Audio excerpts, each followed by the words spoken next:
how to get myself prepared for the interview, the big day. How, because that 10 to 15 minutes will almost decide my next 5 years. প্রিপারেশনটা হচ্ছে আসলে practice. আমি যেটা করতাম, আমি I use to write down the questions. Okay, যে আমি জানি তো 4-5টা কোয়েশ্চেন কি আসবে, সবাই জানে না, তো হবে। ওই কোয়েশ্চেনগুলো লিখে ওগুলো অ্যান্সার লিখতাম। আচ্ছা, লেখার পরে আমি প্র্যাকটিস করতাম মুখে বলে। পারফেক্ট। তখন আমার একজন টিচার আমার সিভিটা ফরওয়ার্ড করছিল। ওকে, তখন আমি স্যারকে, ক্যাপিটাল মার্কেটে স্যারকে জিজ্ঞেস করছি, স্যার কী কী কোয়েশ্চেন করতে পারে। তো উনি আমাকে কিছু কোয়েশ্চেন, কারণ ক্যাপিটাল মার্কেট তো আসলে ডাইনামিক একটা জায়গা, তো রিসেন্ট ইকোনমি নিয়ে অনেক কোয়েশ্চেন করবে। তো এটা উনি আমাকে বলছে, তুমি রিসেন্ট এটা ফলো করে আসো, এটা হইলো ওইটা হইলো। হ্যাঁ, তো এটা important.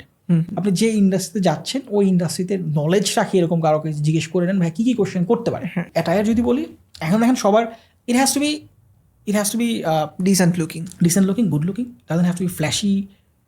If you can wear like anything flashy you want, but it has to be decent and like fresh. That's it. আর কিছু দরকার নেই আমার মনে হয় না। প্লেন একটা হোয়াইট শার্ট, ব্ল্যাক প্যান্ট, একটা গুড শু, গুড এনাফ।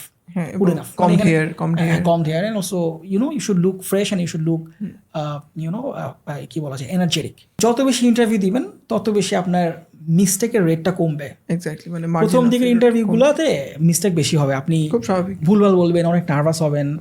তারপর ইন্টারভিউ দিতে আপনি দেখবেন যে না, আপনার তো নার্ভাসনেস কেটে যাচ্ছে। You should go knowing that you will fail, knowing that you will be rejected. You should go and just talk and get the rejection and learn from face the rejection. Exactly.